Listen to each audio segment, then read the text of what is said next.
This is a chilling story from the 1960s, set in rural India, a tale experienced by my grandfather that has been whispered through generations. In a small village, nestled between fields and forests, my grandparents lived in a small house made of mud and bricks. Directly across from their house stood another, forever cloaked in eerie silence. Inside lived a reclusive widow, a figure rarely seen and even less often spoken to.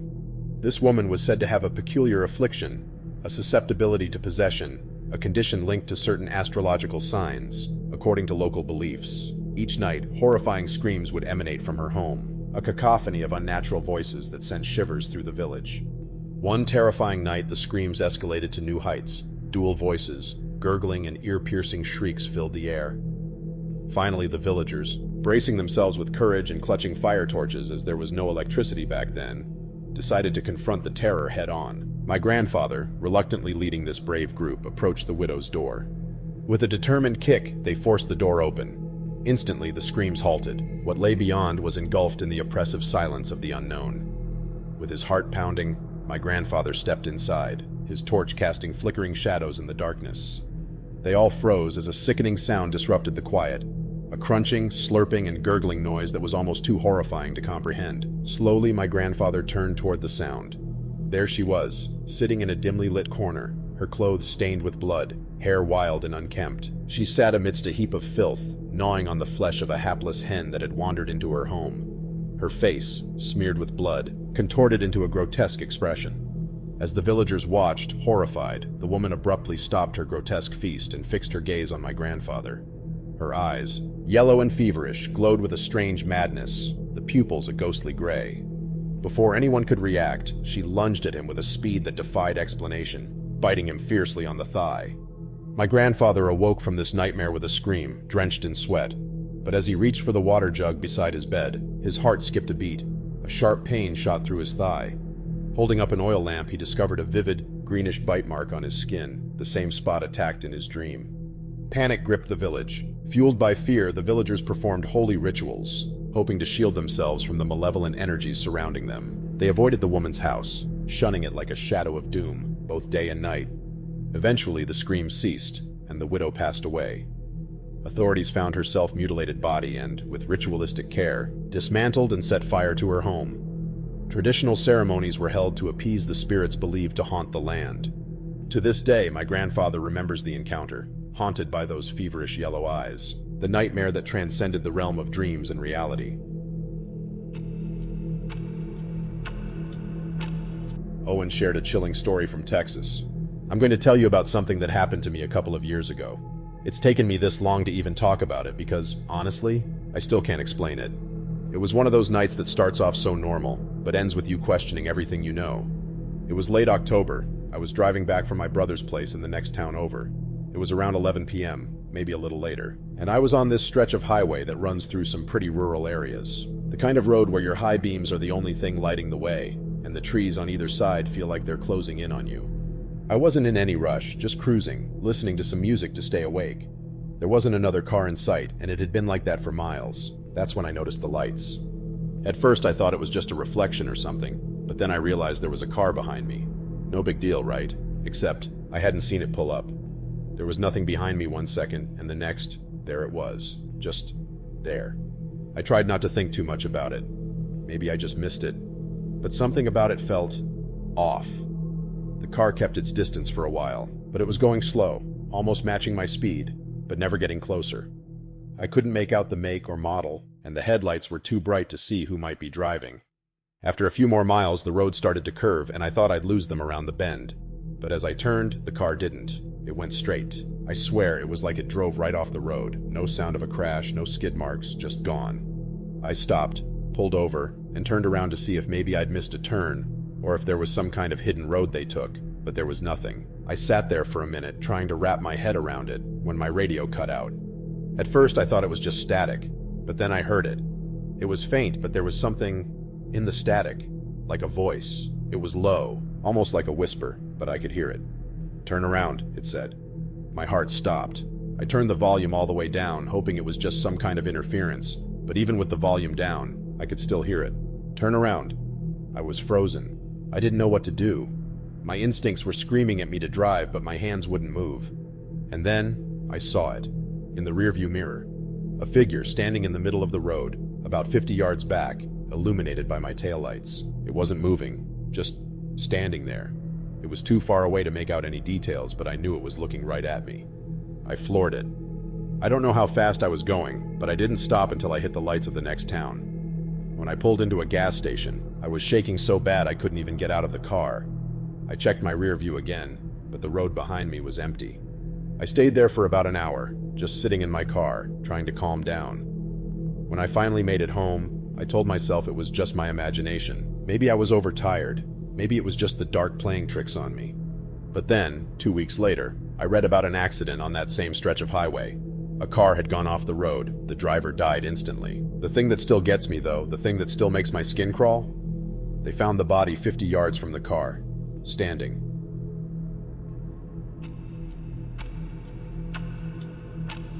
This horror incident happened with Milan before some years. Alright, so this happened to me a few years back, and I still haven't fully wrapped my head around it. It's the kind of story that, when I tell it, people either think I'm making it up or I'm just crazy. But this really happened, and I'm telling you, it still haunts me. I used to live in this old farmhouse out in the middle of nowhere. It was the kind of place that felt like it had its own energy, you know? The floors creaked, the walls seemed to breathe when the wind blew. It wasn't like the stereotypical haunted house or anything, but there was this weight to it, like something was always there, just out of sight.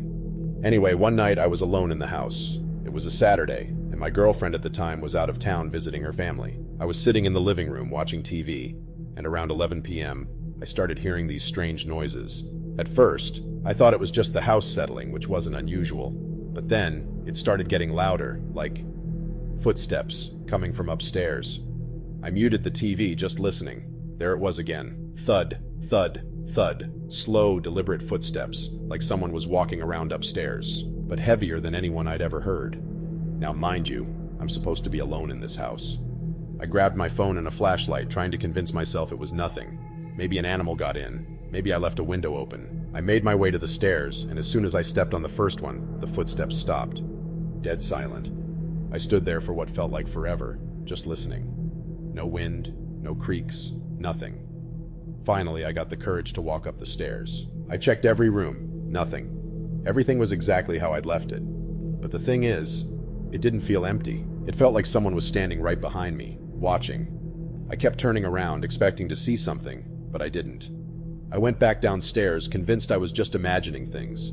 Maybe the house was playing tricks on me.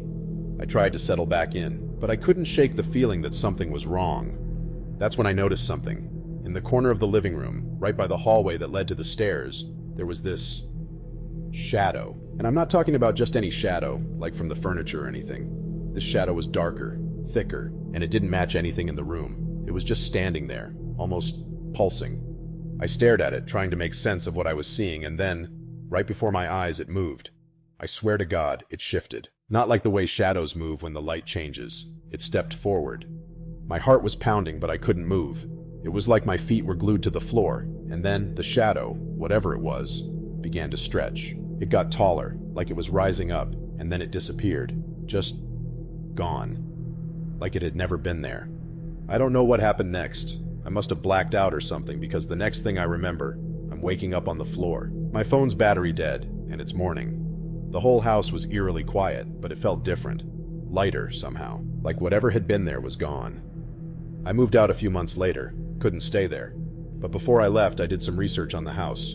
Turns out, it had a history. About 50 years ago, a man had lived there with his family. One night, out of nowhere, he murdered his wife and 2 kids before hanging himself in the attic.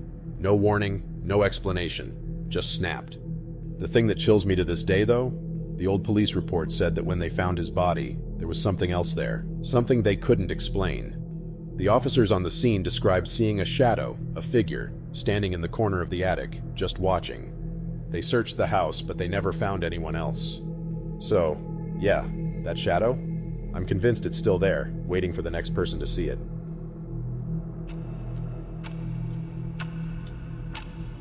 In the dark, tumultuous waters of the North Atlantic, there floated a ship by the name of Gannon.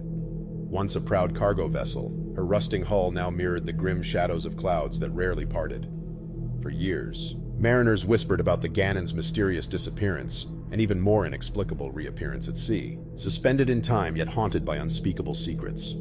As the Gannon set sail from the cursed dock, notorious for its spectral legends, an air of unease clung to the crew like damp fog. It was meant to be a simple passage, delivering goods from the old world to the new. But from the moment they embarked, whispers of doom swept through the corridors like the sea mist itself, chilling each sailor to the bone. The sea was eerily calm when the Gannon left port, the kind of calm that provokes a sense of looming dread. The crew felt it creep into their bones, a quiet fear that would not be ignored.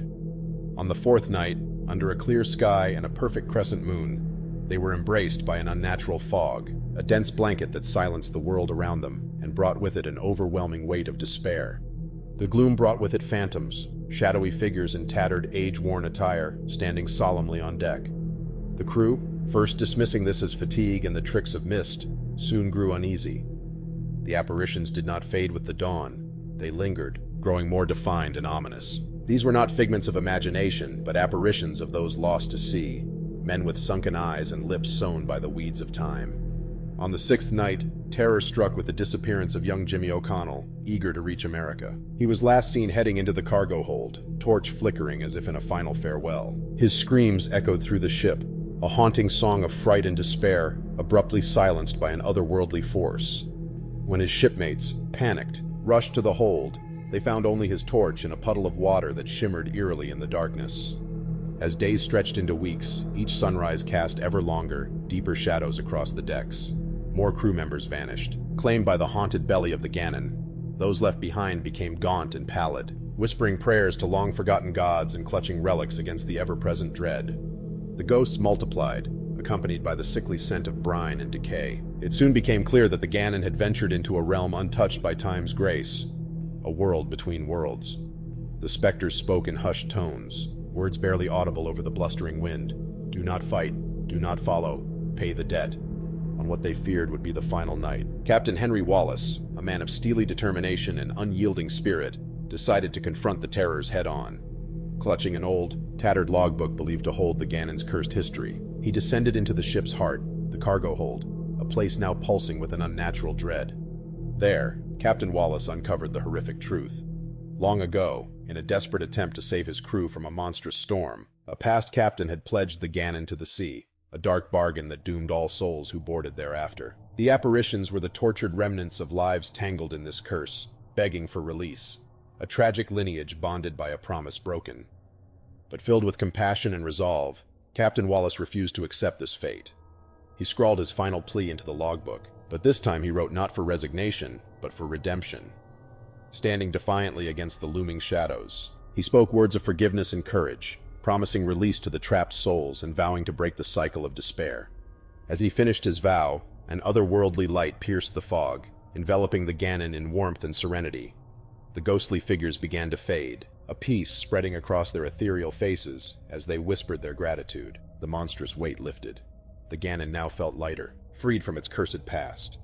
With renewed hope and a grateful heart, Captain Wallace guided the Gannon back to reality, her sails once more catching the breath of kind winds. The ship, stripped of its haunting legacy, sailed on under the morning sun, her name transformed from a warning to a testament of redemption. It now serves as a beacon to all seafarers that even the darkest promises can lead to light, and that hope, above all, carries the power to heal. In the small, mist-shrouded fishing village of Port Hollow, tales of strange sea creatures and eerie underwater kingdoms had been passed down through generations. The fishermen spoke in hushed tones, fearful that speaking too loudly might draw the attention of the malevolent forces said to lurk in the depths below. Carter Thompson was a fisherman by trade, having spent his life battling the unforgiving North Sea, earning his living from its bounty. Unlike the others in Port Hollow, Carter laughed off the old legends. To him, they were nothing more than fairy tales meant to scare children and break a man's courage. But one fateful night changed everything. On a black, moonless evening, wrapped in a fog so thick it seemed to muffle even the sound of the waves, Carter ventured out to sea. His battered old trawler, the Adelina, drifted farther from the harbor than he'd intended, pushed by invisible currents with an eerie, almost purposeful intent. The sea was unnaturally calm, as though it held its breath. Soon enough, Carter's nets caught on something enormous and immovable below the surface. Swearing under his breath, he leaned over the rail, aiming a dim flashlight into the murky depths. No fish, no catch, Instead, the beam reflected off something metallic, an enormous object, deliberate in its construction, definitely not natural. Suddenly, the flashlight flickered and died, and an unearthly creaking filled the air. Carter reeled back, clutching the sides of his small vessel as it lurched, pulled towards the mysterious unknown below. His heart hammered in his chest as he struggled to maintain control. Desperation flooding through him, Carter fought with his tangled nets, finding his boat being dragged ever closer to whatever lay beneath. Then, through the choking fog, a deep, rumbling voice resonated from the depths, a voice that seemed as ancient as time itself, chilling the very marrow in his bones. Paralyzed by fear, Carter realized the voice wasn't external. Instead, it resonated from deep within his mind, originating from a place human beings were never meant to tread. Return the tides, or claim your depths. It intoned with an authority that allowed no disobedience. Terror gripping him, Carter tore frantically at the nets, his fingers numb with cold and dread. The sense of a lurking presence grew, and with horror, Carter understood the legends were true. This was the fate awaiting those who dismissed the warnings, who greedily harvested the sea without respecting the ancient pact binding all who sailed its dark, mysterious waters. With a final desperate yank, the nets gave way, freeing the boat as the metallic gleam below slipped back into the abyss. Carter stumbled backward, fighting to steady the vessel as it gradually calmed, the unseen force beneath releasing its sinister grip. The oppressive fog began to lift, revealing the way back to the safety of Port Hollow. Haunted, Carter never spoke of that night, though his eyes, once full of bravado, now harbored a shadow of fear and understanding for what lay beyond the veil of human knowledge. The Adelina docked silently at the village quay, a lingering reminder of its brush with the incomprehensible. The legends of Port Hollow persisted, whispered more fervently among the fishermen as dawn crept in. Carter was now a changed man, having glimpsed too closely into the void, returning to shore with an unsettling truth etched into his very soul. The stories, after all, were terrifyingly true. I've always been a skeptic, never one to believe in ghosts or the supernatural. You know, the kind of guy who brushes off strange noises in the dark and chalks it up to a loose window or a creaky pipe. My name's Tom Miller, and for the past 15 years, I've worked as the night watchman at a local high school in a small Midwestern town. It's a quiet job, nothing exciting, just patrolling empty hallways, locking doors, and occasionally dealing with a raccoon rummaging through the trash. At least, that's what I thought. Until last December. It was just before winter break, the time of year when the school is eerily quiet. There were no kids running around, no teachers staying late to grade papers, just me in those long empty halls. My shift started at 10 p.m. and went until 6 a.m. It was a Friday night, freezing cold with snow swirling outside in the wind. I had a thermos of coffee and my radio in hand as I started my rounds. Everything was business as usual, until it wasn't. At around midnight, I was walking past the gym when I heard it. A loud bang. It echoed through the hall, followed by what sounded like footsteps. I stopped dead in my tracks, gripping my flashlight a little tighter. My first thought was that a kid had snuck in, maybe a prank or some senior dare. But when I unlocked the gym doors and stepped inside, the place was empty. Silent. The sound of my own breathing was the only thing I could hear. I checked the locker rooms, the bleachers, even the equipment closet. Nothing. Shrugging it off. I convinced myself it was just the wind rattling something loose. But then, as I was walking back down the hall, the lights flickered just for a second, and I swear I heard a whisper. Low, almost like it was right behind me. I turned around, but of course no one was there. Shaking it off, I finished my rounds and headed back to my office near the front entrance. That's when I noticed something on the security cameras that made my blood run cold. In the hallway near the science wing, a figure stood in the shadows, tall, hunched, with its back turned to the camera. I blinked, thinking it was a trick of the light, but the figure didn't move. I grabbed my flashlight and headed toward the science wing, determined to find out what or who it was. As I made my way down the hallway, every step felt heavier. The air was cold, colder than it should have been. I reached the spot where the figure had been, but it was gone. Just empty lockers and the faint hum of the fluorescent lights. I started to turn back when I noticed something that stopped me in my tracks. There, on the floor in front of me, were wet footprints. Bare feet, leading down the hall and disappearing around the corner. Now I know this building like the back of my hand, and there's no way anyone could have snuck past me. Those footprints were fresh, too fresh. My heart pounded in my chest as I slowly followed them. They led me to the art room, the door slightly ajar. I pushed it open, the hinges creaking loudly in the stillness. Inside, everything seemed normal at first. The easels stood in their usual places, paint supplies neatly stacked on the shelves. But then, My eyes were drawn to the far corner of the room, where something was written on the chalkboard. In smudged white chalk, scrawled in uneven letters, were the words, "Help me." I froze, the hair on the back of my neck standing on end. My flashlight flickered again, and for just a split second, I saw something. No, someone, standing in the corner of the room. A girl, no older than 16, her face pale and gaunt, her eyes wide and hollow. She stared at me, her mouth opening like she was trying to scream, but no sound came out. Then, just as quickly as she appeared, she vanished. I stumbled out of the room, heart racing, and made a beeline for my office. I locked the door behind me, sitting at my desk, trying to make sense of what I'd just seen. I pulled up the security footage again, rewinding to the moment I saw the figure in the hall. But this time, there was nothing there. No figure, no footprints, nothing. I didn't finish my shift that night. I grabbed my stuff, called in sick, and drove home, leaving the school behind in the rearview mirror. The next morning, I handed in my resignation.